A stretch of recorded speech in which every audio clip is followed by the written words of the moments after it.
live with episode 13 of the Daily Geeky Pastimes podcast. I realised when I was watching some of the other episodes of the podcast back, I don't look at the camera very much. It's partly because there's a really bright light right behind it. I might need to move that at some point. I might need to work out some way of diffusing it maybe or something like that. But how's it going anyway? Apologies that we're starting a little bit later than usual. It's kind of on brand, on topic for what we're going to talk about today, because I want to talk about Redfall and whether or not it should be delayed, and maybe we'll talk about, Suicide Squad and that being delayed and things like that. And this podcast got delayed by an hour, so apologies. Normally we'll be live at 9 a.m. We've got a few different news stories to talk about today. We're also, like I said, going to talk about Redfall. That's one of the main things I want to talk about. There's a few other things that have been kind of going on, but I think I might save them for tomorrow's podcast because this one is already pretty full. But make sure you subscribe, turn your notifications on if you're watching on YouTube, ready for the next one. And you can follow on all of the usual podcast services if you're listening to this on Spotify or Google or anything like that. So, anyway, enough ado. Let's have less ado. So, we'll start off with the news. We've got kind of 5 news stories I want to talk about today. I'm seeing that a little bit from the Kind of Funny podcast, where they do a daily podcast and they always tell you how many news stories are for that day.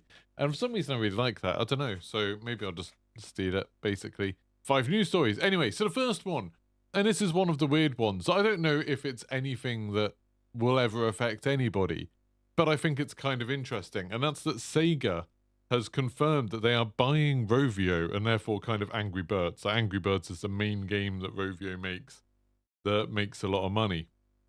And Sega are buying this for $1 billion, which seems like, one of those weird arbitrary numbers. I always think when these companies come to these agreements of like $1 billion, like I was watching Succession the other day and they were like, oh, shall we say 3 billion? Shall we say 7 billion? Shall we say 10 billion?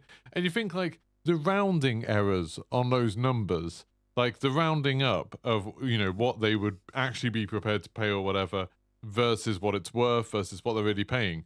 The little margins of error in there that they don't even think about would be enough to make someone incredibly rich for their entire lives. Like, it's an insane amount. If Sega bought Rovio for $99.9 billion, I could have that $0.1 billion and still be insanely rich. That's what, like $10 million?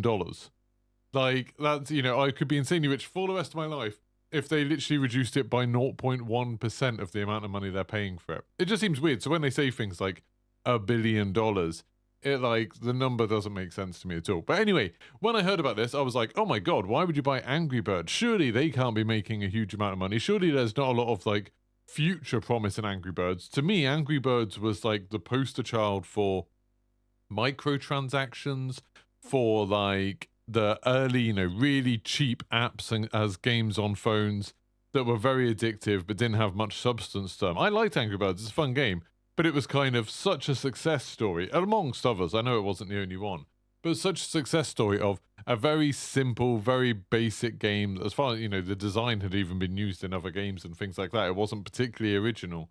But then they could sell it for free, or like have the game for free and then sell other things attached to it, whether that's adverts or microtransactions or whatever. It kind of kicked off that. But, in some ways you could say it ruined mobile gaming, along with things like Candy Crush and whatever. If anybody expected there to be proper games, I think there was a moment at some point in the past where hypothetically parallel universes kind of split off. And in one direction, mobile gaming could have gone for like Game Boy games, DS games, PSP games, lots of like JRPGs, lots of, top-down kind of puzzle type things and action RPGs and platformers and stuff like that.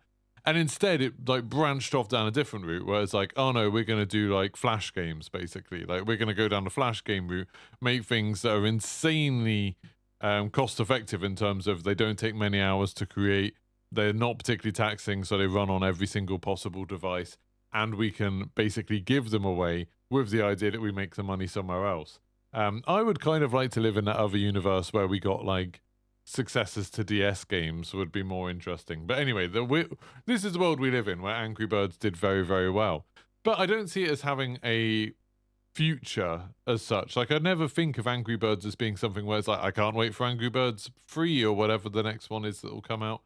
That's not something that interests me at all. I'm not sure. Maybe there are people who are interested. I'm not a huge fan of mobile games in general. But it seems like its best days might be behind it. But just for the sake of research, because I want, this podcast to be well researched, I want there to be news stories with some meat in them. I thought, I'll just look up how much did Angry Birds make last year. It made 317 million euros. Like, that's absolutely insane. Like, 317 million euros, if we just convert it to dollars for the sake of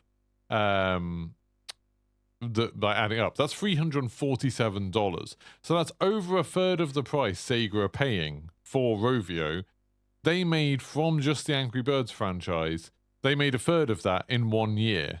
So you can kind of see, oh, this is actually a really good acquisition for Sega. I can imagine Rovio, I know there's been stories where they're worried that, they had to take the original Angry Birds off the App Store. They had to delist it because they were worried that everyone was just getting the old original free one rather than paying for any of the new ones.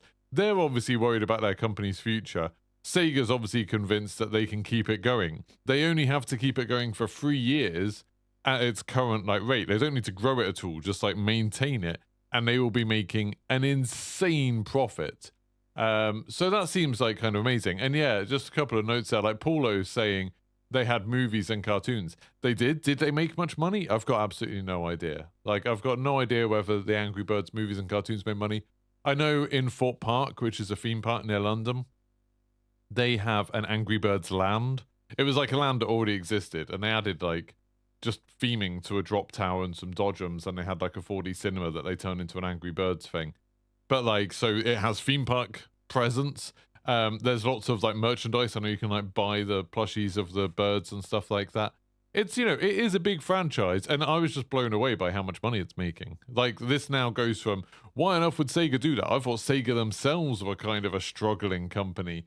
Then for them to be buying another company seemed crazy to me. I would have been less surprised if I'd seen Rovio buying Sega, to be honest.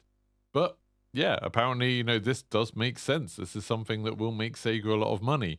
It also kind of maybe gives a hint of a direction that Sega's taking. Are they moving more into being interested in mobile gaming and those kind of franchises? Rather than, I always hold out hope that Sega will make another console one day. It seems criminal that the last console Sega made, God, this chair's squeaky, I need to get some WD-40. The last console Sega made was the Dreamcast, which, for a lot of people was one of the best consoles of all time. It was more powerful than it needed to be. It had loads of really forward-looking features. It had online capabilities at a time when consoles didn't really do that. The controller was really cool. It had loads of really interesting games. And that was the last thing Sega did, hardware-wise, which was a real shame. Even the Saturn, the Saturn was insanely expensive, but it was a beast. Playing Sega Rally on that thing, it felt like you were playing on an arcade machine. It didn't feel like you were playing on a home console. So yeah, kind of a bit sad that this seems to be the direction Sega's going. It does feel like a lot of Japanese companies are going that way. I saw Affas said, does Sega still make most of their money from pachinko machines? I don't think so. I think you're maybe thinking of Namco or Konami. No, it's Konami, isn't it? Konami make all their money from pachinko machines. And they've kind of been yeah, we're not really interested in doing more Metal Gear Solid games and things like that because pachinko machines are where the money is. I think that was Konami that was mostly about. Sega's arcades have been losing money quite a lot. I know loads of the Sega arcades in Tokyo have shut down, including one of the big famous ones near the Shibuya Crossing. I think Sega's arcade stuff has been struggling for a little while. But yeah, it's interesting. And I don't know how popular Angry Birds is in Japan. Maybe this is a big thing for Japan. But I just thought it was a really funny news story. It's a very strange news story that immediately I was like, that seems like the worst decision ever. And then it took 5 minutes of research to be like, oh no, they'll make a bunch of money doing this. They'll make millions of dollars within probably 3 years of doing this. That's crazy. But yeah, so that was interesting. The second one, this is just a feature thing. I was debating whether to include stuff like this in news, because one of the things that I was thinking that I'm really excited about that I heard about yesterday is DaVinci Resolve, which is the video editing software I use, has just released their 18.5 update. which has some incredible features, like being able to run an entire piece of video through it, and it will just make a transcript that's nearly perfect. And then you can do things like clicking on the words in a transcript, and it will take you to that part of the video, meaning I could record like an hour of me talking about something, like I do in a podcast, run that video through DaVinci, and then quickly cut out all of the bits where there's mistakes, cut out all the bits where I didn't say something right, and it would work out where the words begin and end, rather than me having to go frame by frame and work it out, looking at the waveform and stuff like that. So that's insane to me. And it can, auto create captions that appear on screen, stuff like that, which is amazing for like TikTok content and YouTube Shorts. So super excited about that. But anyway, I didn't want to talk about that, even though I just did. But I did want to talk about Discord. Discord has started voice messages. So now, just like how you would send like a private message to someone on Discord, if you want to, you can now decide that you're going to send them a voice message. So you're going to leave a voice kind of recording to someone. This is something that is one of those features that Discord does every now and then, where I didn't even realize I wanted this. And now I'm like, actually, that's kind of cool. That a lot of the time people say to me, especially when it's a businessy type thing, they say, oh, what time are you available for a quick call on Discord? Because they want to explain something to me, and it's easier doing it with voice than it is doing it with text. Now they can just sort of like do their explanation, do their pitch using their voice, and then just send it to me, which is quite cool. You can only do it on the phone at the moment, but you can listen to the messages back in the PC app, the desktop app, and stuff like that. I think that's very cool. Discord is one of those companies that I'm constantly impressed by, like, half of what they do. The other half worries me a little bit, like they were trying to get involved in NFTs. I don't like that. A lot of the Discord Nitro stuff, I think, is a little bit misguided. I think they could do a better job of monetizing Discord. Like, I don't like the way they do it, where it's like you run a Discord server, and then if you want the better features, you have to encourage people who use that Discord server to buy Nitro, which doesn't give you any money, but it gives Discord money, but it gives you the features you might need. That seems like a weirdly convoluted way. I would much rather if Discord basically had paid tiers for your Discord server. You can use the free thing with all the basic stuff, or you can pay £5 a month for your Discord server, or £50 a month, or £500 a month, and get progressively more impressive features. And then have a thing so it's like people who use your Discord server can donate if they want to, and then, they can get perks within your thing, like a Patreon or a YouTube membership. That would make a lot more sense to me. Like, that model would make a lot more sense. That, if a company wants to run a Discord server with loads of fancy stuff on it, they pay for it. And then if a creator wants to monetize their Discord server and get some money back from people, they can do that. And, obviously Discord can take their cut or whatever. But this method where it's like people get Nitro, and I would argue probably 99% of people who use Discord have no idea what Nitro is, or have no idea what the benefits are. Yeah, it's a weird situation. I only found out the other day. I was looking through my Discord server, through the server alerts and audit type things, and I saw that someone had boosted the server in October. And it's like, I didn't ask anyone to do that. I had no idea that someone had done that. The person who did it was someone who doesn't even talk. I just suddenly found that, like, very, very strange that was a thing that could happen. But yeah, I don't know. And like now, I haven't had anyone boost the server since October, and I haven't noticed any difference in kind of how the server works at all. So yeah, Discord is very, very strange. I find Nitro very odd, but I like these new features. I like the fact they're starting to do console integration. I like this new voice call thing. I think that's a cool idea.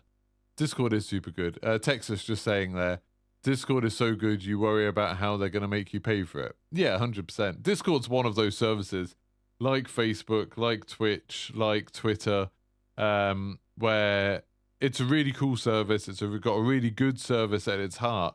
And then they have to monetize it. And obviously, I think like basically every social media type service has to wrestle with how they monetize. Some of them just fold, essentially, like MySpace just never managed to work it out and just folded. It wasn't making money. Some of them managed to ruin themselves, like Facebook.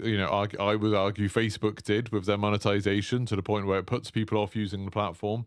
Some of them make themselves too expensive, and some of, like, just end up losing a player base because, or losing the user base because they're too expensive. And some of them kind of get it right. Like, I would argue YouTube's kind of getting it right at the moment. That I see a lot of people who are happy to pay for YouTube Premium and appreciate the value that gives them. And I see a lot of people who, like me, who make money off adverts on YouTube and are happy with that situation. It's kind of like it's a balance, but I think YouTube's doing it pretty well. Twitter obviously is struggling and going through this process at the moment. Discord will. Like, I think Discord will have a time limit on it. I would assume the company, and this is me just speculating wildly, they're hoping that someone will buy them at some point. I assume that they will be looking for someone to buy them, because they've got an insane user base and they're getting used now on Xbox and on PlayStation. It's become the de facto thing that, like, nearly every gamer uses to communicate with their friends, at least on PC, but it's becoming that way on console increasingly, especially with crossplay and stuff like that. It's a huge thing, but it's just like, how on earth does it make money? Nitro, I just don't think is that it. I don't think that's it. But yeah, so Discord, anyway, new features coming to Discord. That's pretty cool. Next thing, Destiny 2 leaks. This was kind of a story that I don't want to talk about for too long, but I thought was interesting, and something that's relevant to our community a little bit. So for anyone who doesn't know, there's been a bit of a kind of hoo-ha in Destiny at the moment, that for a while now, Destiny's had a problem with leaks. Like, Destiny has leaks, not like Call of Duty has leaks, where, Call of Duty, it's like, hey, this stuff's going to be coming in, like, next month or something. Destiny has stuff where it's like, hey, this is the next year's worth of reveals, have at it. And they just, like everything leaks. Like, the names of seasons, new weapons that are coming, mechanics that are changing, new features, like, everything. Dates of things, like, so much stuff leaks with Destiny. And recently, it kind of, and I've never really known where it comes from, whether it's a data mining thing or whatever. But recently, it's kind of come out that basically there's Destiny 2 has, Bungie and Destiny have these creator calls, like Call of Duty does, but a much more serious one. Where with Call of Duty, it's normally like a week before a new update comes out, they'll tell some creators about it so they can get videos ready and stuff. Destiny does it in a different way, where they invite a load of their larger creators to a meeting, and they basically talk to them about their plans for, like, the next year, and they get feedback. It's much more of a two-way thing, much more of like, hey, this is what we're planning on doing. Can you see any sort of, possible problems with this, any possible opportunities with this, stuff like that. It's a very, like, it's a very, it seems like a really impressive system for the creators that are lucky to get involved. It sounds really cool. But someone has been leaking all of it, basically. Someone has been going to these creator calls and then leaking all of the information that they were given, to the point of showing off the slides that they were shown and stuff like that. And like, Bungie have just basically come out and been like, we're not going to do them if you're going to leak stuff. Like, this just ruins all of the work of developers. It ruins our plans. It, like, absolutely sucks for, like, the whole community. So if people are going to leak stuff, we can't carry on doing it. And those thoughts were echoed with the latest Call of Duty creators call. Like, they literally specifically called out, like, Tom Henderson and Ghost of Hope, saying that, like, they knew as soon as those creator calls were wrapping up in the past, someone was just immediately going to Ghost of Hope and Tom Henderson and telling them everything that was spoken about. Despite the fact that we agreed to an NDA as being part of being there, we agreed to embargoes and stuff like that, somebody was invited to these creator calls and then was just immediately leaking everything that was talked about. As far as I know, as far as I saw, that didn't happen with the last one, because they said at the beginning of this one, they were like, yeah, if this happens again, we're just not going to do these anymore. Which obviously sucks for all of the creators who are invited. And it always seems a bit unbelievable that people would get invited and then would leak it. I don't know if people like Tom Henderson pay people to leak stuff to them, but it seems like, what's the big gain of doing that? It really sucks. But anyway, yeah, so Call of Duty's been going through a similar thing. Destiny now, like, Bungie have come out and been like, yeah, this is awful. Like, this absolutely sucks. We don't really want to do stuff like this anymore. I know EA went through a similar thing with Battlefield and Battlefield 2042 when a lot of those creator calls leaked. It's kind of... I always have hated when leakers and, particularly people like Tom Henderson. Tom Henderson did this thing about a year ago. I think it was a year ago. Maybe it's longer ago now. Sometime where he was saying that... he was taking credit for Call of Duty Vanguard and saying like, oh, Vanguard was going to be really bad.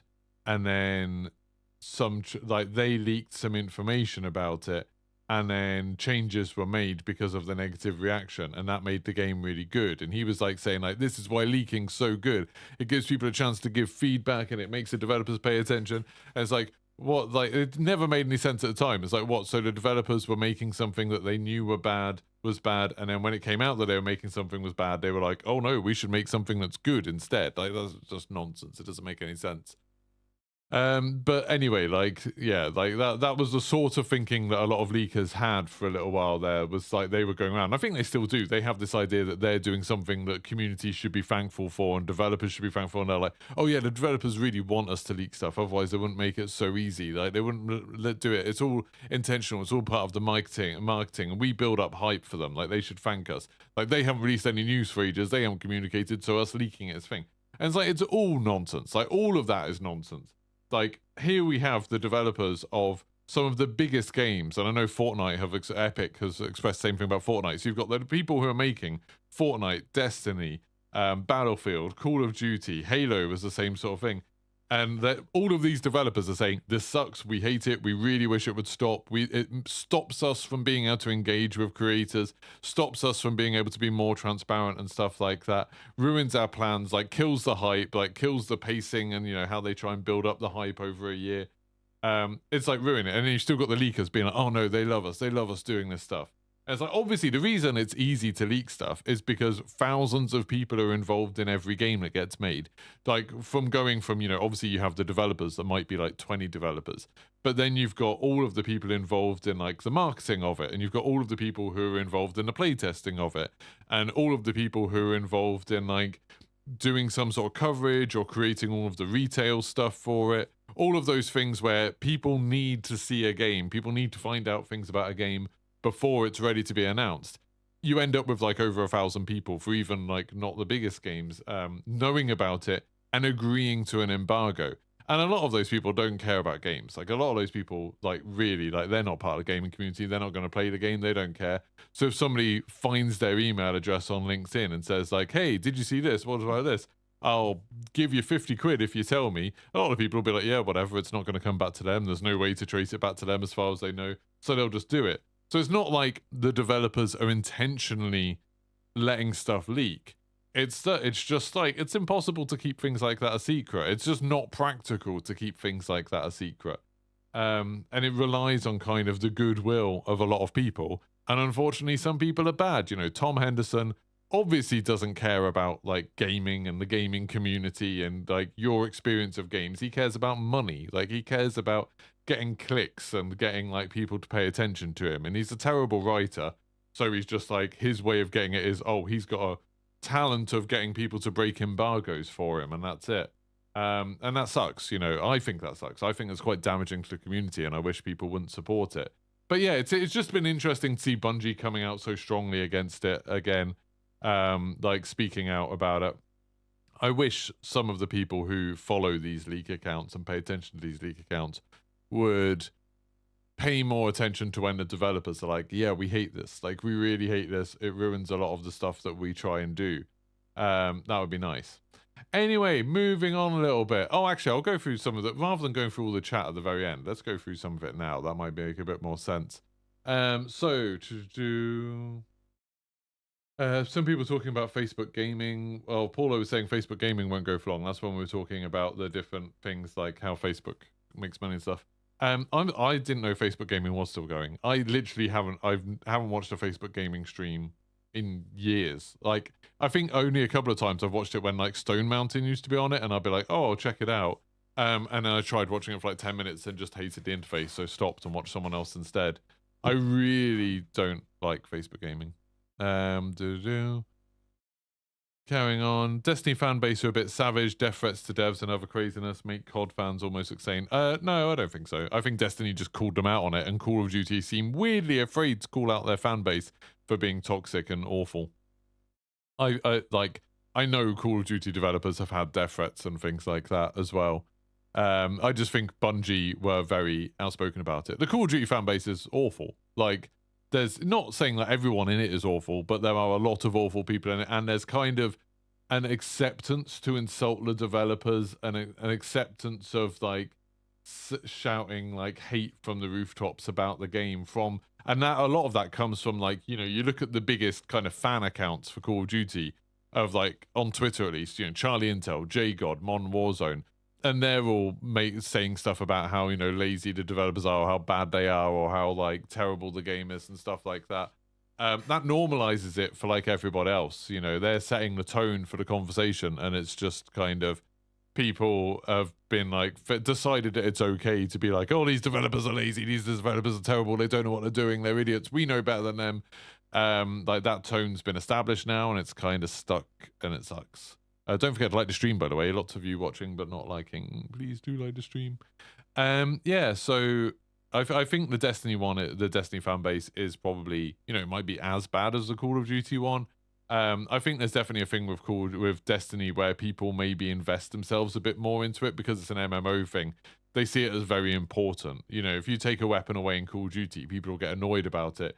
If you take a weapon away from Destiny, something that someone spent like, you know, hundreds of hours trying to get, like Vex Mythoclast or something, if they took something like that away, people go like berserk about it because they have connected too much of themselves to those things. You can always tell the difference between a genuine leak and an intentional leak. Yeah, I mean, I think the intentional leaks, obviously they do happen, and I think it's very like you say, it's very obvious when it's an intentional leak. They're very rare, and when they do happen, it's much more sort of like, oh, like this company is like starting to work on their new console. It's like that kind of thing, and it's like something that is normally obvious to anyone. Like anyone would know it from common sense. It's not revealing any secrets, and you can see that it's not spoiling anything for anyone. It's much more like, you know, if I saw something where it's like, hey, Sony's starting to work on a PlayStation 6 and it's gonna be the best thing ever, that I could imagine being an intentional leak where they're just trying to like bait a few news stories about it, you know, trying to get a few of those news sites to talk about it. That sort of thing I think probably does happen a little bit. But when it's sort of like, hey, this is coming to Call of Duty next season, or like, you know, hey, this is going on, like this is going to happen in this game, I think most of the time that's just people breaking embargo, people doing game tests, which sucks. And there's a weird balance of like people, a lot of the people involved in leaking say like, you know, they make a big deal of, oh, like they should be, the companies, if they cared about leaks, they should be much stricter of their security. And then you also get the same people saying like, why don't companies do more game testing? Why do they release these buggy games and they don't do enough testing? And it's like, well, every time you do testing with new people, you're inviting more people who might potentially leak the thing that they've just seen. So, you know, it's like they've got to find a balance between them, I guess. You would think being a game dev would be a safe, fun job, but everything you hear makes me think they suffer a horrible work-life balance. Yeah, I think, like, I mean, I don't know any game developers, like, in a personal way, but I've always got the impression that game development's one of those industries, one of those careers, like people who work at Disney World and stuff like that, where it's like, they see one of the perks of the job as being you get to be a game developer, you know, like, you get to work at Disney World, and that means that they can treat you, like, terribly in lots of other ways because it's a dream job. And if you don't want it, if you want to quit, there's like 400 other people that will happily take your space. I think that's slowly changing, and you know, people are trying to make unions and stuff like that. People are trying to find ways around it, but I definitely think that's something that sucks for some industries. That it's like, if it's a potentially a dream job just for what it is or the prestige of it, then they're going to be able to abuse that a little bit and pay you a lot less and treat you badly because, you know, because someone else will want your job. Paulo also, I just want to point out, Paulo also said Vanguard is bad. I disagree. I think Vanguard is probably one of the better Call of Duties that we've had for quite a while, since like Black Ops 4. And, you know, I know the support for it was bad. Like, the stuff that came out after launch was bad. But Vanguard at launch, I think was a good game. The multiplayer maps were all really good. I enjoyed them. And there was a ton of them, which was awesome. I thought the campaign was better than most of the campaigns that we've had for a while.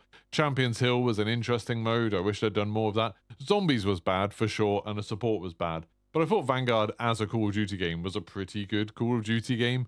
I don't think any of the Call of Duty games have been very good for quite a while. I think, Warzone has been a lot of fun, obviously, and DMZ's been a lot of fun.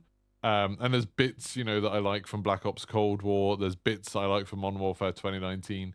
But in general, I think Call of Duty is becoming very bland and samey, and I think there's lots of reasons for that. We're going to talk about that in tomorrow's podcast, I think. So stay tuned for tomorrow's podcast. Well, don't stay tuned. Just come back tomorrow morning, and we'll talk a bit more about what I think would be good for Call of Duty, which is basically the death of Call of Duty. Why Call of Duty needs to die. Maybe that'll be tomorrow's title. We'll see. Anyway, other things going on. JR Matic said Ubisoft Plus an Xbox. That's a sort of interesting news story. That's barely even a news story. That now on Xbox you can get Ubisoft Plus, but it costs £15. It's still not a bad deal in terms of like, if you haven't played those Ubisoft games before, you get some incredible Ubisoft games, basically all of the Ubisoft games, plus all of the DLC, which is something you don't get with Game Pass and PlayStation Plus and stuff like that.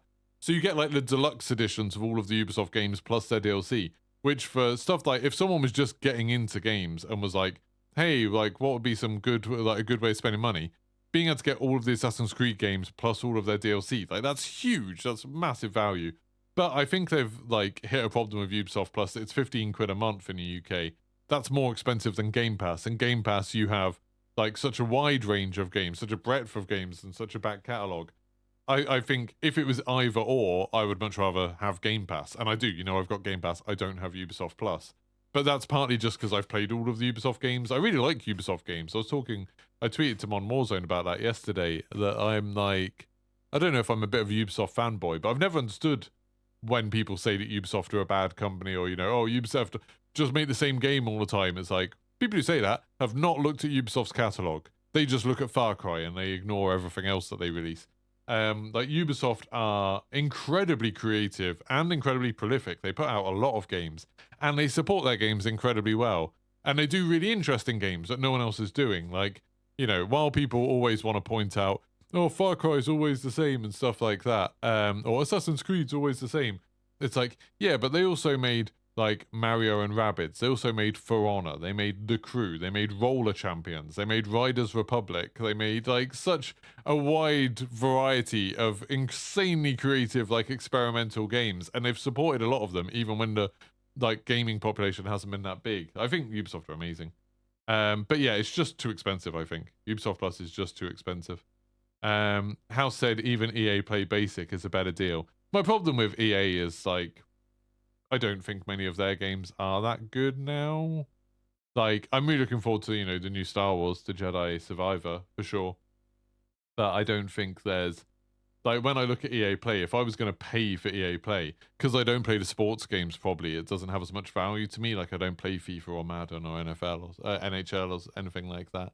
So, maybe it'd be more valuable to me if I cared about stuff like that. I would say I prefer Ubisoft's gaming catalog to EA's, but Game Pass is just so good and cheaper than all of them. So it's like, well, cheaper than Ubisoft, not cheaper than EA. Anyway, let's talk about the other things very quickly. The last two news stories. Riders Republic is adding skateboards. This is coming in Season 8. I'm not really sure when Season 8 is coming out. They're still testing it, so not anytime soon. But that's quite exciting. I've reinstalled Riders Republic. I definitely want to play it a little bit more. They've added a bunch of stuff. Talking about Ubisoft supporting games, they've added so much stuff to Riders Republic, and I genuinely think it's an incredible game. But now they're adding skateboards, which will actually be quite a big deal because we haven't had a like AAA skateboarding game for a very long time. And I know that isn't what Riders Republic is, because it's not just a skateboarding game, but it's still like it's a big studio who knows how to make sports games making a skateboarding game. So I'm quite interested. I've played little bits of like Skate 3 and Session and stuff like that, and it's all under NDA still, I think. I don't know, Session you can talk about, can't you? Because I think that's out on early access. But it's like, I kind of think those games have maybe taken too long and missed the boat a little bit. I'm excited to see a different take on skateboarding. I'm excited to see Riders Republic doing it. Oh, Riders Republic's free on PlayStation Plus. If you've got PlayStation Plus, check out Riders Republic. It's such a good game. I've reinstalled it. I'll be streaming it sometime this week, I'm sure. It's just such a fun game. And then the last piece of news I wanted to talk about is Starship. So this isn't gaming related at all, but Starship is launching later today. At the moment, they've said 8 a.m. Central, that's 2 p.m. UK time. Obviously, the weather could change, it could get scrubbed, it could get moved to a different day, who knows. But it's worth a watch, especially, if it does look like it's going to go ahead. Starship is SpaceX's thing. I can ignore Elon Musk. The guy's a douche. I don't like him. I used to think he was really impressive, but the more I've learned about him and the more he's spoken, the less I've liked him. If there's ever someone that should have been a recluse, it's Elon Musk. But anyway, ignoring him and just looking at the amazing work SpaceX is doing, even SpaceX want to be distanced from him, which I think says a lot. But yeah, SpaceX is have built this thing, and it's like Starship is this massive rocket, sits on top of a massive booster. It's going to be the biggest thing that humans have ever launched. So it's bigger than the Saturn V rocket that took people to the moon. It's bigger than any aircraft or anything like that. Like, this thing is properly massive. And the flight, if they do it today, it's literally going to go up.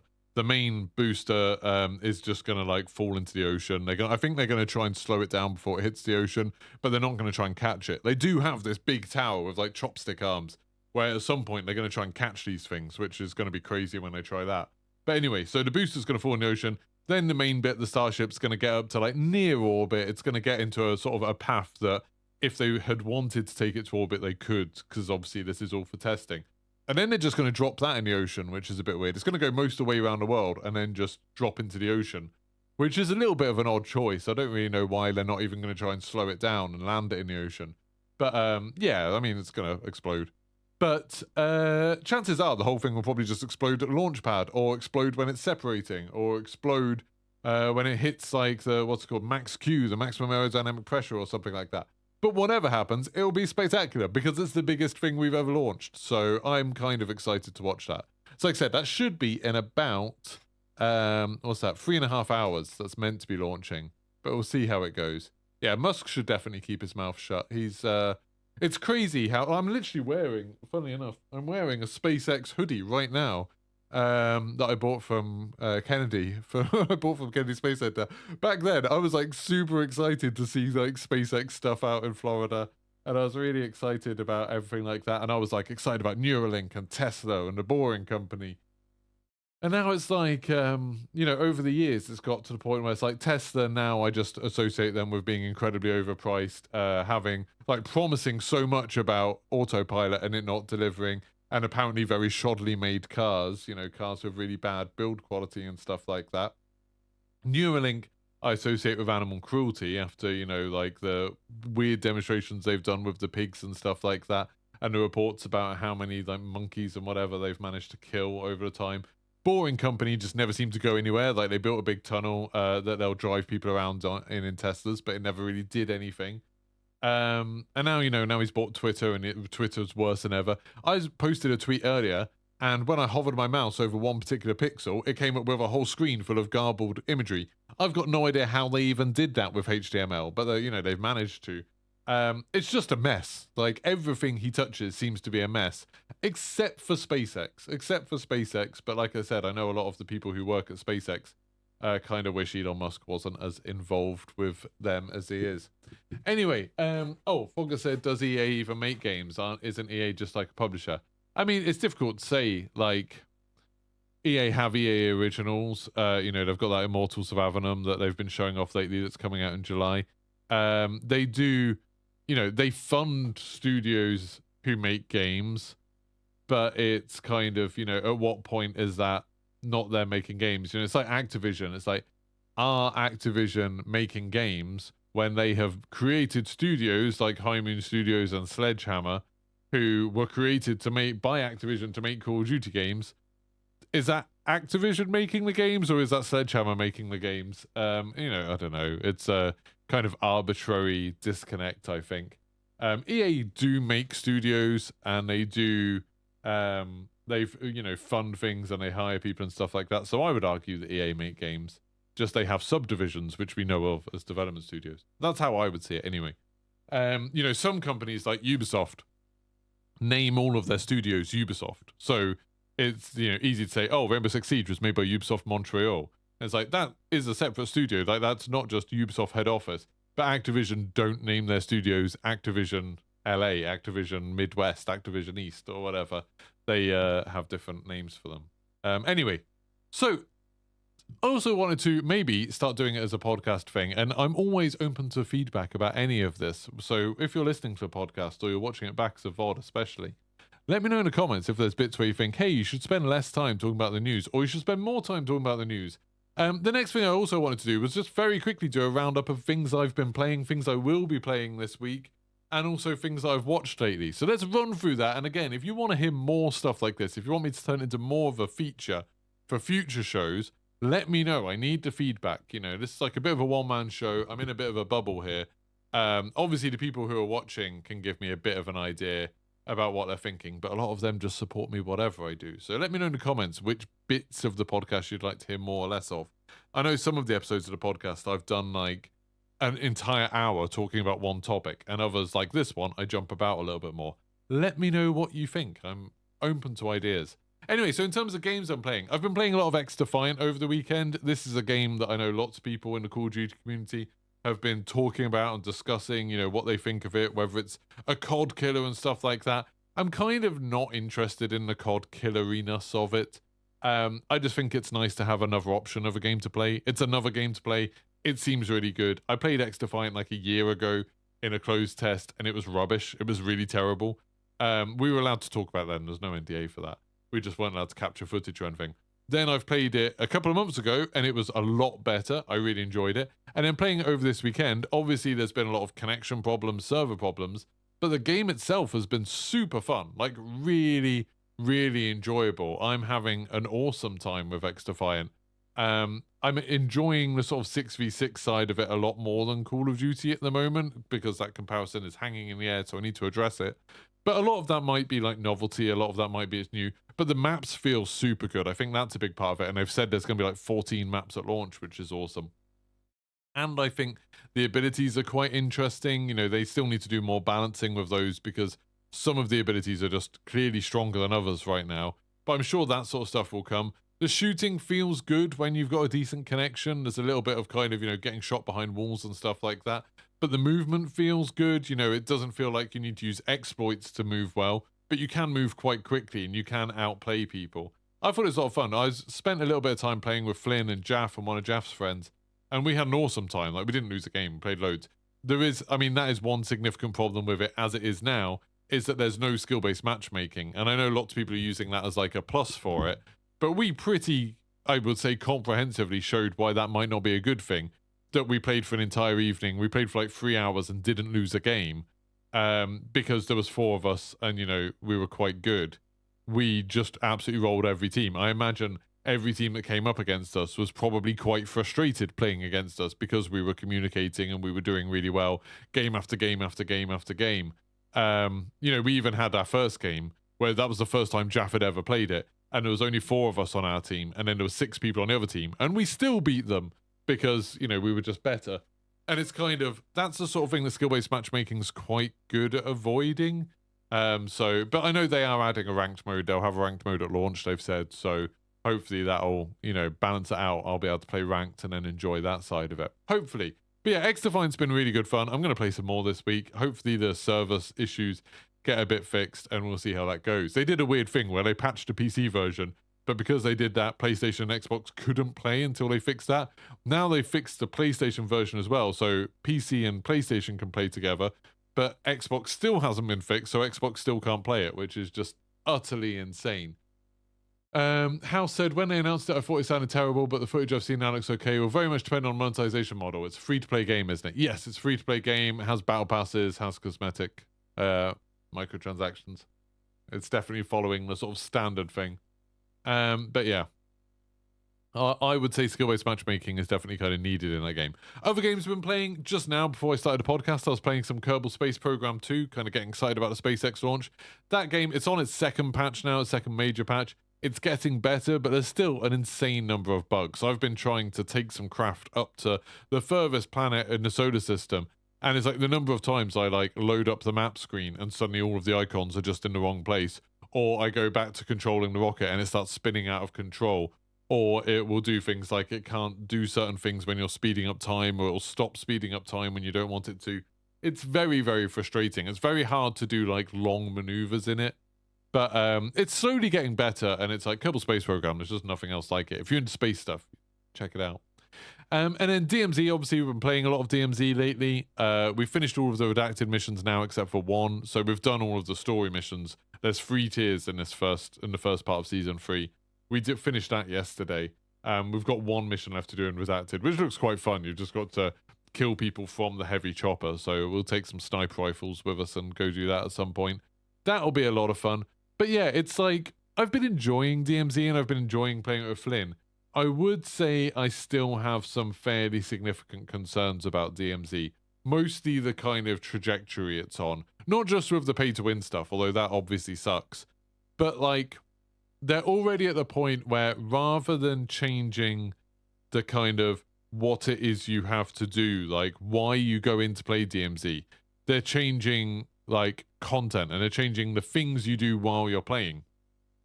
And I think if they don't address that reason for why you're playing and give you something beyond just missions, it's gonna get boring quickly. People are gonna run out of missions, and people are inevitably gonna play missions faster than they can make missions. You know, unless they just keep wiping progress. But then if they wipe progress regularly, then people aren't gonna bother with the missions in the first place. They need some other kind of progression. They need something, you know, whether it's some method of doing like a ranking type system, you know, who's got the most money or who's got like the best thing or whatever, or they do something like Tarkov does that I've been saying for ages. They should do like building up a base or something. I think they need some progression that's not just how many missions you've completed, especially when there's no reward for completing all the missions. There's no kind of carrot at the end of that stick. You get some rewards for individual missions, but you don't get anything for completing all of the missions, and I think that's a shame. So at the moment, I think DMZ's kind of treading water, where a lot of people are trying it out, finding out they enjoy it. That's really good. And then once they get to the end of the missions, the game just doesn't have an end game. And that's been the death of so many games, is games just not having an end game. You know, you look at the stuff that Amazon did with Lost Ark and with New World, where the games were really, really fun when people were progressing through them. And then people got to like the end of that main bit of progression and they're just like, what do we do now? And the stuff that's on offer isn't as engaging, isn't as fun, there's not something that's quite as interesting to do. I think that's a big problem, and I think that's a problem that DMZ is going to have. Obviously, like people like me and Flynn, who play a lot, we're kind of the outliers at the moment. We're the people, you know, we've gone a lot faster and further than most players will, and that's fine. Like, I understand that we can run out of content quicker, but when other people catch up, I'm not sure if just having some extra missions that are all kind of the same thing will be enough to keep people coming back. I think they need something else. I'm not really sure what's going to happen. Texas says, I'm surprised the number of randoms I play with who have no missions to do. Either they have missions that are already completed or for the other map. Yeah, like a lot of people don't seem that interested in the missions in DMZ. Loads of time I do things where like I think, oh, it'd be cool to make a video where I go in and help a random. And then I go in and they just don't want to do any missions. They don't care about them. But yeah, I think there are there's obviously lots of bugs. You know, House and Paolo are talking about things and like, you know, the gameplay problems of the spawns being in bad locations right now, the lots and lots of bugs and stuff like that, the whole thing about being able to join a 6-man team, all of that stuff needs to be fixed, yeah. But I don't think any of that, and I think it will get fixed, but I don't think any of that addresses the sort of core problem of DMZ, of like, what are people playing DMZ for? Like, what are they going in to do? If it's just the missions, I think people will run out. So I think they have to do something else, personally. So yeah, like Tex is saying, I would rather have a hideout or a base, some sort of rankings attached to that. You know, you build your base up. That gives you and your team some little perks and things. I'm a bit worried they won't do that now because of the pay-to-win stuff, but I think that would be really good. But at the moment, I don't think there's any indication that they're even thinking about doing stuff like that. Alpha says, has DMZ run into the same problem as Warzone 1 that they never expect to be as popular? Yeah, I think so. And, you know, they've got the problem that it's not the main thing. I disagree with Tactical Brit. I know his opinion that DMZ ruined Warzone because, like, so many decisions were made for DMZ rather than Warzone. I personally don't think that's necessarily true. I just think they tried to make everything at once. You know, they tried to make the multiplayer and campaign and Warzone and DMZ and whatever else. And they've tried to do it all with roughly the same kind of rules and the same ideas and the same weapons and the same locations and stuff. And I think that was a mistake. I've always thought that was a mistake. And it's kind of, if they keep on doing that, they're not really ever putting like all of their effort on one thing. And again, we'll talk about this in more detail tomorrow. But I kind of think it would be good for Call of Duty if they narrowed their scope down quite a lot. And maybe that would mean getting rid of DMZ. And I think I'd be fine with that if it meant that they were making Battle Royale better. But yeah, they definitely need to do something about it, I think. I think it's going to have a limited shelf life. If we get Season 4 and they're just like, hey, there's one more faction and then here's a bunch of other mechanics, I think there's going to be lots of people that just won't bother coming back to it. Personally, I think that's what will happen. Anyway, other games I'm playing, Riders Republic, obviously, like I said, I want to check out the hoverboards. I've reinstalled it. There's hoverboards in the game now. I'm sure there's a bunch of other stuff. They're on Season 7 now, I think. So there's a bunch of stuff that they've added to Riders Republic that I haven't tried out. So I will be doing that this week. Then I also wanted to talk very quickly about some of the things I've watched, because I know I'm a bit weird about films and TV show. People always say, people who know me in real life, laugh about how easy I am to please. I can enjoy Michael Bay Transformers films. I can enjoy Fast and the Furious. I love the Godzilla films. I can enjoy The Meg. I don't mind watching films that are a bit crap. If they're enjoyable, I can have a good time with them. But God, I just feel like I've watched so much stuff that just isn't fun lately. After I watched John Wick 4 and I thought that was bad after everyone was going on about how amazing it was. I watched Dungeons and Dragons, that was quite good. Mario was quite good. Not amazing, but they were good. Then over the last week, I watched that new Guy Ritchie film that's on Amazon Prime. That was crap. It's got like Hugh Grant in it.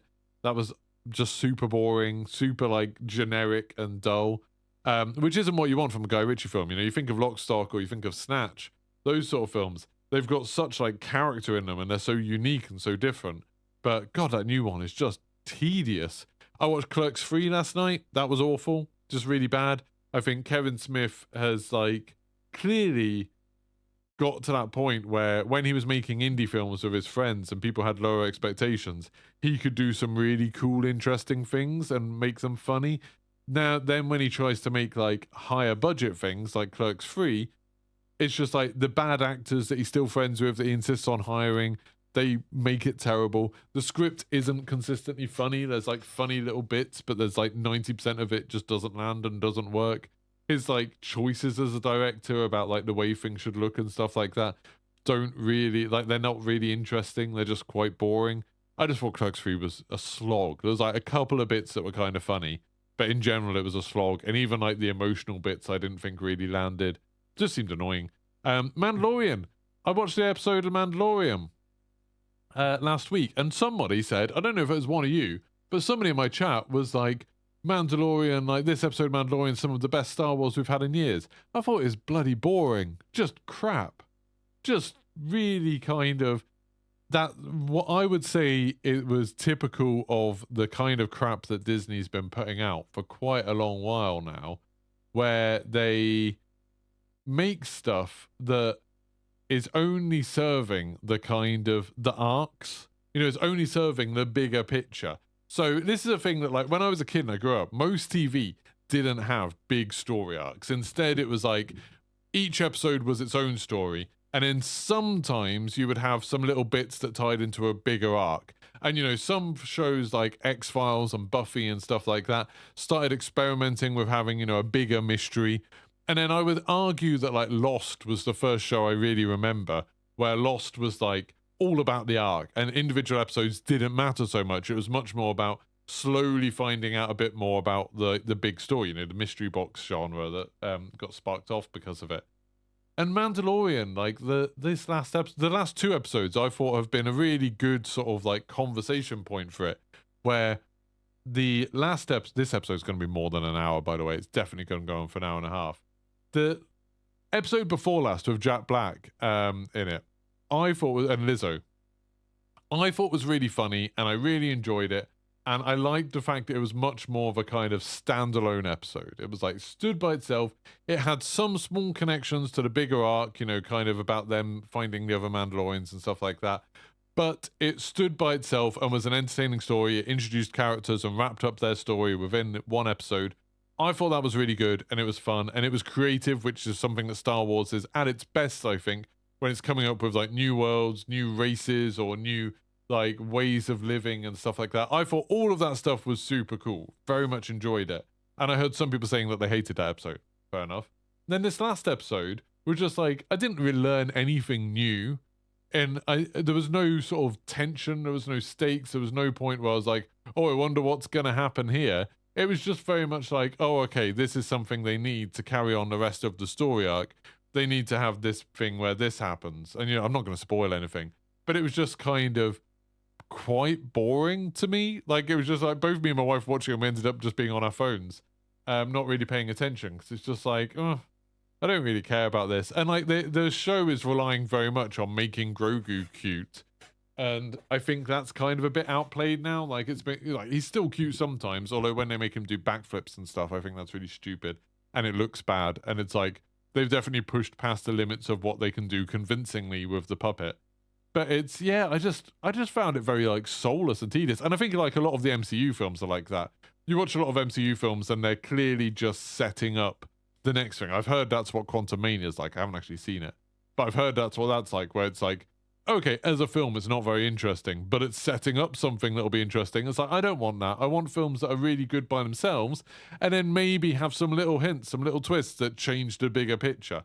That's much more interesting to me. I mean, like, I know that I'm probably not in the majority there, where like, I didn't enjoy the Avengers Infinity War and Endgame that much. I didn't think they were that great, and it was a big part of like, it was just all about the arc and like some weird spectacle, but not that much about individual characters, or not that much like individual kind of looking at a character. I kind of much prefer in my superhero films and my action films and stuff like that, I much prefer them where they have smaller stakes and they focus much more on like one or two characters. I always think that's a little bit more interesting. And yeah, they've sort of, Disney seem to not want to do that anymore, which kind of sucks. But talking about a load of stuff that I didn't like watching, there is a couple of things I did enjoy watching. So Bear is a program that I've started watching. This is a show that is on, I don't know what it's on actually. Maybe it's on Amazon Prime. Maybe it's on Now TV. I don't know. It's about a chef in New York who runs like a, you know, bodega type place, like a sandwich type place. And it's super cool, but it's hard to watch a lot of. Like, we've only watched 2 episodes so much. Really enjoyed it. Thought some brilliant acting in there. Really enjoyed the story. But it's very much like, it's quite in your face. It's quite like abrasive sometimes. It's quite, not unsettling, but it's like quite unpleasant to watch sometimes. And like, I find it's almost good. It's like a show I can watch 1 episode a week of and be perfectly happy at that. I don't want to watch anymore, which has been good. Succession, obviously, I wasn't as in Succession as a lot of people. Like, I watched the first 2 seasons kind of because my wife watched them and then rewatched them, and I enjoyed it, but I didn't think it was amazing. This season's been really good. Like, this season 3's been really good. It's the last season, sort of like tying up a lot of stuff. Is it season 3? I don't know. Whatever season we're on now. But yeah, I'm really enjoying Succession. That's been really cool, and that last episode is really good. I can't wait to watch it today. I haven't watched a new episode yet, but last week's one was really good. And then finally, Taskmaster. This is a show that I think lots of people probably ignore. And I imagine, I don't know whether Americans even have Taskmaster, but it's definitely worth looking at. It's a show that I ignored for years because I thought it sounded terrible. It's Greg Davis, who's a comedian who was like the headmaster in The Inbetweeners. I've never found him very funny. He does this show where he's hosting it, and then they get 5 stand-up comedians to come on and do stupid tasks for them over the period of a few months. And then in the show, they look back at the videos of what they did and, you know, give them points and stuff like that. And they're a bit mean to them. It's a bit embarrassing. A lot of the tasks are like things where they can interpret the rules in different ways. So they all have very different approaches to it. And it's just so much fun. It's just really fun. It's really interesting. I found myself caring about who wins, which is bizarre for a show like that, where obviously they don't care who wins. You know, they make a joke about how bad the prizes are. But it's just very, very entertaining. There's a bunch of seasons. I think they're on like season 6 or 7 now.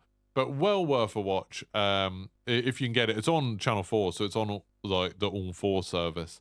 where you can watch all of the past ones. But yeah, super good, well worth watching. And there's also different countries one, so if you love it, you can even then go watch like the New Zealand one or the Swedish one or stuff like that, which is very cool. So yeah, finally, with no minutes left to go, this is when the podcast should end. I did want to talk a little bit about the topic of today's podcast, which is Redfall. Now, I was a bit worried it wasn't going to be enough to talk about Redfall, but that's okay because I've run out of time. But I'm going to have a quick word about it. So Redfall, for anyone who doesn't know, let's talk about what the game is. The game is a new game by Arcane, which is one of my favorite development studios, people who made Prey and Dishonored. Deathloop, although this isn't actually the same team who made Deathloop. But anyway, it's that company. Bethesda, now owned by Microsoft, it's one of their first kind of exclusives for Microsoft. You know, it's an exclusive for PC and Xbox. It's a co-op shooter where you're in an open world, you go out and do missions, you're fighting vampires with your friends. You choose one of 4 characters. They all have like crazy different abilities. I was lucky enough to go over to the Bethesda offices in London a few weeks ago. I got to play this. We only got to play it single player. We didn't get to play it co-op or anything like that, but I got to play it. I've got a video on my channel about my thoughts from that. I enjoyed it. I didn't think it was amazing. There's like a lot of stuff that I didn't like about it. I thought a lot of the abilities weren't anywhere near as good or as interesting as they are in Dishonored or Deathloop. The shooting felt okay to me. I quite enjoyed that, but there's like some of the vampire enemies are quite bullet spongy, which I don't really like that style of doing things. Some of the environment seemed quite bland compared to like Deathloop or Dishonored or Prey. You know, there's a lot of like just empty houses and things like that. That was a bit of a letdown. But yeah, it was kind of a game that showed some promise. I didn't think it was going to be amazing, but I thought it would be fun. And, you know, it's going to be on Game Pass day one, stuff like that. And it comes out quite soon. I think it comes out in like June, I think. It's like not a long way away. But like, 2nd of May, sorry. So yeah, quite soon. Now, first of all, it seemed like they'd made a mistake with the release date. And that's not necessarily their fault. You know, this stuff happens.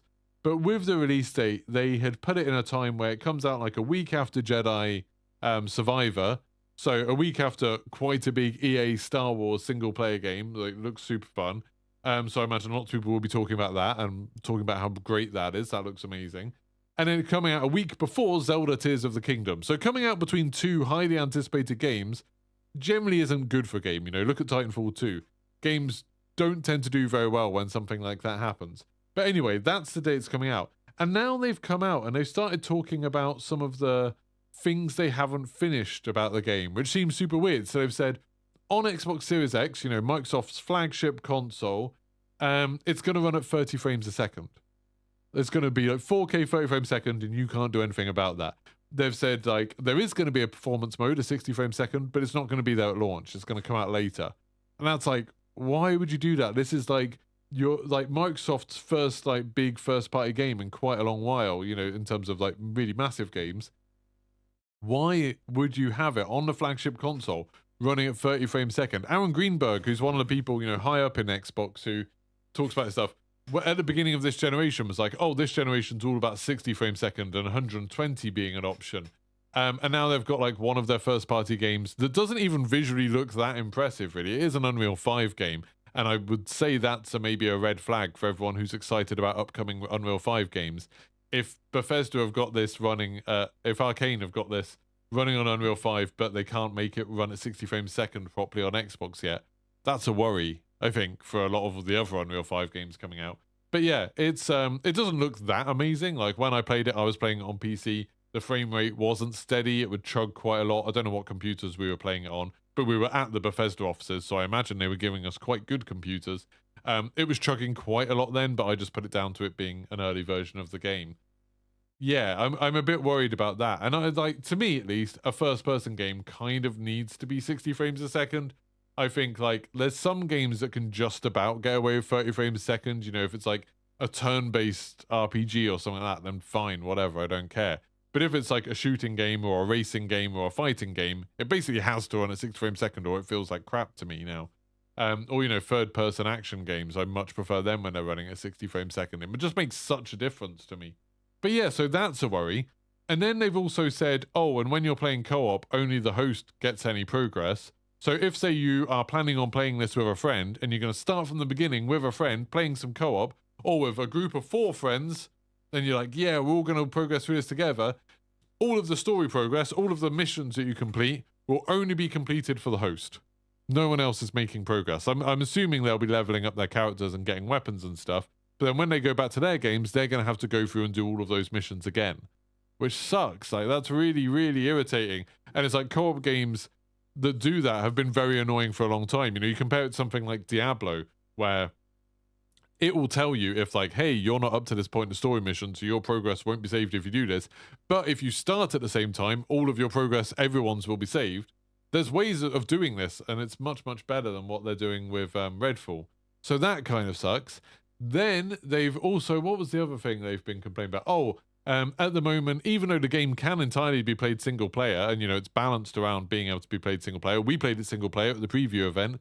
They've said at the moment, at launch, it's going to be always online only. So if you're playing this on, you know, Steam, if you're playing this on your Xbox or anything, you're going to have an internet connection. So if you're someone who plays on a Steam Deck or something like that, I mean, good luck getting this to run on a Steam Deck, I guess. But yeah, if your internet connection's a bit spotty or stuff like that, it's not going to run if your internet connection goes out, which sucks. Like, that's another thing that sucks. And they've said, oh yeah, we're going to fix that in future, but it's not going to be fixed at launch. Like, I think this is a really bad sign for this game.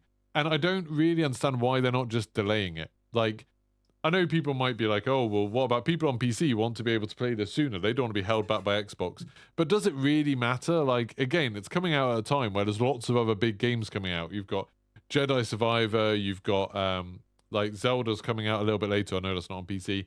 You've got not that long till Diablo's coming out. There's a lot of stuff. Dead Island's coming out this week. You've got loads of different stuff coming out. Why not just wait a little bit, wait a few months until these features are there? Because if you're playing on Xbox, and a lot of people on Xbox will play this because it's on Game Pass, so they don't have to pay for it, they'll load it up, they'll download it, they'll load it up at launch, they'll play it, and immediately they'll be like, oh, why doesn't this feel as good as Call of Duty? Why doesn't this feel as good as, you know, whatever else I play, Rainbow Six, X Defiant, whatever. And they might not care about or understand the whole thing about 60 frames second, 30 frames second, but they'll play it and just be like, oh, this feels slow and crap, I don't really like this. And then they'll delete it and they'll never play it again. It doesn't matter to those people that there'll be a patch at some point that'll make it 60 frames second, because they'll play it and they'll be like, oh no, this game's bad. It felt bad to play. I'm not going to touch it again. And that's like a disaster for the game if that's people's first impressions of it. And I think lots of people, that will be their first impressions, is that it's not going to feel good to play. So yeah, I don't really know why they're not delaying this. It seems like the obvious thing to do. It seems like the obvious choice. I'm still holding out some hope that they will, that they'll just be like, hey, we're going to put it back to, put it back to one of those months where there's not a lot going on at the moment, like August. Just be like, put it back to August and play it then. Put it like to January next year. I don't care. But like, why not just keep it until they can polish it and make it give the best first impression it possibly can, rather than doing all of this? It really does feel like, I mean, just there, House is saying release to die is sounding likely. It does feel a little bit like that, which isn't what you want to be doing with, a big first-party Xbox game that they've been showing off a lot and is like, the big first thing from Arcane for Xbox. That seems like a big mistake. So yeah, it sucks. And I just think, like, the number of people who are going to play this and just be put off it and never return to it is huge. And, this is a time where Game Pass will probably harm the experience, because rather than people waiting to buy it until it's like the proper version of it, people are just going to play it and be put off it, which sucks. But oh well, that is the way. It's really weird how this has happened to a bunch of different games. Like Suicide Squad killed the Justice League. That was like Sony's big thing. They did a whole state of play just focusing on that game, and the reveal was so bad that they've delayed it to February next year. And even then, I'm not sure how they're going to fix it. I feel like they're going to spend another year working on that game and then release it, and it'll still get the exact same response, because it's like they're not going to be able to change what it is at its core, are they? It's still going to have this kind of weird loot system, all the characters using guns, even like the ones who probably shouldn't, and then have like the weird live service elements. Like, that's still going to be at its core what it is, and it's going to die. And then Microsoft putting all this attention on Redfall, and then Redfall coming out and being like, oh yeah, it's not going to run very well, and it's not a fun co-op experience, but enjoy. It just seems weird that these companies are doing this. Like, it makes me worry a little bit about the other games that are coming out that we don't know much about, like Starfield and Forza and Spider-Man 2. I don't know what else Sony's got coming out. Final Fantasy 16, I guess. but I know that's Square Enix. But anyway, like all of these games where we don't know a huge amount about them, it's starting to make me think like, is that because they're similarly in a lot of trouble? Is that like also gonna be like this? It's worrying me a little bit, but we'll see anyway. Anyway, that's it for today's podcast. Thank you so much everyone who's been watching. We overran a little bit, but not too badly. Tomorrow we're going to be talking a little bit about Call of Duty and DMZ in particular, and kind of the future of Call of Duty and why I think it would probably be a good idea if Call of Duty died. So that'll be a fun, absolutely not controversial episode. Make sure you subscribe, turn your notifications on for that one. I'll probably be streaming some Jedi Fallen Order later today. I want to finish my playthrough of that. I need to go wash my car and stuff because we're going to France this weekend. I want to hoover my car, give it a wash. It's sunny, so it'll be a good time to do it. And we'll get all of that done. Or maybe I'll just drive it to a car wash. Who knows? I never really do that, go to car washes. I find them a bit scary, like the idea they might break the car or something. But we'll see. We'll see how it goes. And yeah, then I might even do a little bit of DMZ later. I'm not really sure. We'll see. But thank you so much for everyone who's been watching, and I will see you all soon. Goodbye.